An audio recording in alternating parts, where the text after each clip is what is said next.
کتاب و سنت میں اللہ تبارک و تعالیٰ نے رزق کی جو تیسری کنجی اللہ تعالیٰ نے بیان فرمائی اور اللہ کے نبی صلی اللہ علیہ وسلم نے بیان فرمائی ہے، وہ یہ کہ ایک آدمی اپنے رشتے ناتوں کا خیال رکھا کرے، اپنے رشتے ناتوں کا خیال رکھے، صلہ رحمی کرے،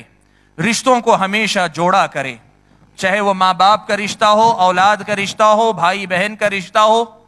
چچا کا رشتہ ہو، ماموں کا رشتہ ہو، خالہ کا رشتہ ہو، یا اپنے دیگر متعلقین خاندان کا رشتہ ہو، رشتوں کے تقدس کا خیال رکھے،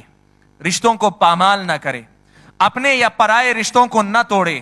رشتوں کو جوڑنے کی کوشش کرے، چاہے اپنے رشتے یا کسی اور کے ٹوٹے ہوئے رشتے، ان رشتوں کو جوڑنے کی کوشش کرے، اس لیے کہ رشتوں کے جوڑنے سے آدمی پر رزق کے دروازے کھلتے ہیں۔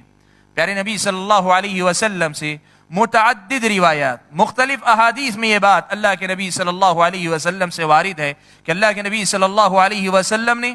رشتوں کے جوڑنے کو رزق میں زیادتی یا رزق میں اضافے کا سبب بیان فرمایا۔ آپ کے سامنے دو چار حدیثیں نقل کر دوں۔ امام بخاری رحمۃ اللہ علیہ نے حضرت ابو ہریرہ رضی اللہ تعالیٰ عنہ سے نقل فرمایا، کہتے ہیں من سرہ ان یبسط له فی رزقہ وان ينسأ له فی اثرہ فلیصل رحمہ۔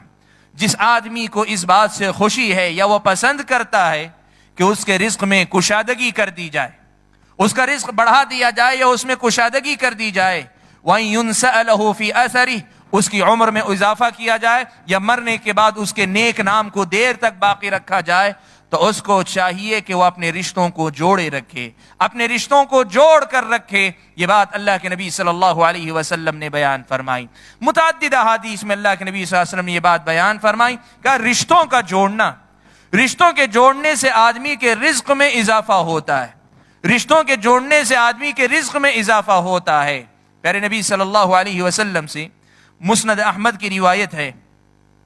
حضرت علی بن ابی طالب رضی اللہ تعالیٰ عنہ روایت فرماتے ہیں، اللہ کے نبی صلی اللہ علیہ وسلم نے یہ بات بیان فرمائی کہ جس آدمی کو یہ بات پسند ہے کہ اس کی عمر دراز ہو، اس لیے کہ لمبی عمر نیکی کی توفیق کے ساتھ یہ نیک بختی کی، خوش قسمتی کی علامت ہے، کہا جس آدمی کو یہ پسند ہو کہ اس کی عمر دراز ہو اور اس کے رزق میں کشادگی ہو، اس آدمی کو چاہیے کہ وہ صلہ رحمی کرے۔ یہ بات اللہ کے نبی صلی اللہ علیہ وسلم سے حضرت علی بن ابی طالب رضی اللہ تعالیٰ عنہ نے روایت فرمائی۔ بھائیو، رشتوں کو جوڑنے کی جو بات ہے، دو باتیں اس میں خیال رکھیں۔ ایک تو یہ ہے کہ جو موجود رشتے ہیں ان کو ٹوٹنے سے بچایا جائے۔ بہت سارے لوگ یہ سمجھتے ہیں رشتوں کے جوڑنے کا مطلب ٹوٹے ہوئے رشتوں کو جوڑنا ہی جوڑنا ہے، نہیں، جو رشتے موجود ہیں ان کو ٹوٹنے سے بچانا۔ ایسی باتیں آ جاتی ہیں کہ جن کی وجہ سے آدمی کا دل گوارا نہیں کرتا کہ اس آدمی سے یا فلاں سے، فلاں گھرانے سے کسی قسم کا واسطہ وسیلہ رکھا جائے، نہیں، دل کرتا ہے کہ سب رشتے ناطے توڑ کر آدمی آزاد ہو جائے۔ لیکن ایک آدمی اگر ایسے موقع پہ رشتوں کو برقرار رکھتا ہے، یہ بھی رشتوں کو جوڑنا ہے، اور اگر پہلے سے کسی وجہ سے رشتہ ٹوٹ چکا ہے، چاہے اپنا رشتہ ہو یا کسی اور کا رشتہ ہو، اپنا رشتہ ہے تو خود آگے بڑھ کر اس رشتے کو جوڑ لے، یا پرائے کا رشتہ ہے، دو آدمی اپنے رشتے کو توڑے ہوئے، آدمی درمیان میں جا کر دو لوگوں کو آپس میں جوڑنے کی کوشش کرے۔ یہ ساری کی ساری باتیں رشتوں کے جوڑنے کے معنی میں داخل ہیں، اور اس کا دوسرا مطلب یہ بھی ہوا ان میں سے کسی بھی بات کا ہم خیال رکھیں گے، یہ بات مجھ پر اور آپ پر اللہ تعالیٰ کے رزق کے دروازوں کو کھولتی ہے۔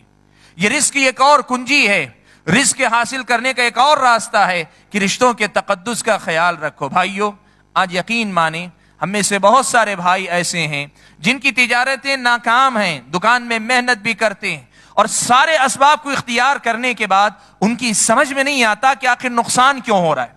کیوں مال نہیں نکل رہا ہے، کیوں تجارت نہیں ہو رہی، کیوں گاہک نہیں آ رہا ہے، کیوں ایک معاملہ انجام تک پہنچتے پہنچتے اچانک کینسل ہو جاتا ہے، اچانک معاملہ ادھورا رہ جاتا ہے، ایسا کیوں ہوتا ہے؟ آدمی سمجھ نہیں پاتا۔ آپ دیکھتے ہوں گے لوگ کہتے ہیں سمجھ میں نہیں آتا آخر ایسا کیوں ہو جاتا ہے، سمجھ میں نہیں آتا آخر کیا ہو رہا ہے۔ بھائیو، سمجھنے کی اصل بات یہ ہے کہ تجارت کی کامیابی کا معاملہ صرف تجارت کے میدان ہی سے نہیں جڑا ہے، ایسے سارے احکامات سے بھی جڑا ہے۔ تقوی نہیں ہے، استغفار نہیں ہے، یا پھر رشتوں کے تقدس کا خیال نہیں ہے، آپ کامیاب اصولوں پر بھی تجارت کر کے ناکام تاجر ہوگے۔ آپ کامیاب اصولوں پر تجارت کر کے بھی اللہ تعالیٰ نے آپ کو رزق دینا نہیں چاہا، آپ ناکام اور نامراد ہوں گے۔ اس لیے رزق حاصل کرنا چاہتے ہو، رزق میں ترقی چاہتے ہو، اپنے رشتوں کے سدھار کی طرف توجہ دو، اپنے رشتوں کو سنبھالنے کی طرف توجہ دو۔ یہ تیسری کنجی ہے جس سے بندہ رزق حاصل کر سکتا ہے۔